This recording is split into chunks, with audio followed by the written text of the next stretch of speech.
చర్చించాలి, సభలో చర్చించాలి, దాన్ని ఎంక్వైరీ జరగాలని చెప్పి నేను డిమాండ్ చేస్తున్నాం. ఇవాళ ప్రధాన పత్రికల్లో శాసనసభలో మాట్లాడారు అది మరి ఇక్కడ మాట్లాడడానికి ఎందుకు ఆడుతున్నారో మాకు అర్థం అవట్లేదు.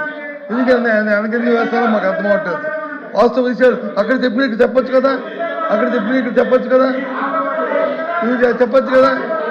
దీని తర్వాత చేస్తామని చెప్పి విద్యామంత్రి గారు ఉన్నారు కదా, విద్యామంత్రి గారు చెప్పానండి. అక్కడ చెప్పిన ప్రకటనలు ఎక్కడైనా సరే బయటైనా ఇంటైనా ఎక్కడైనా మాట్లాడతామని చెప్పారు కదా, చెప్పండి ఆ మాట ఎక్కడ. మేము అడుగుతున్నాం కదా, మా ప్రశ్నకు సమాధానం చెప్పండి. అందుకు మెగా డిఎస్సీ మీద డిస్కషన్కి మీరు సమయం కేటాయించాలి. ఈ ప్రశ్నోత్తరాలు వాయిదా వేసినా సరే మాకు ఇప్పుడు దాని మీద చర్చించాలి. అది మా తాలూకా విన్నపం. దాని మీద తిరస్కరించడం జరిగింది.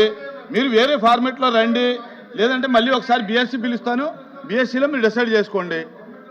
అంతే తప్ప మళ్ళీ మీ ఒక్కసారి తర్వాత దాన్ని అలౌ చేయడం జరగదు. మీరు వేరే ఫార్మేట్లో రండి, లేకుంటే కనుక బీఎస్సీలో డిసైడ్ చేసుకోండి. Please sir. Speaker chairman sir, మీరు అనుమతిస్తే సార్. Please subscribe .news.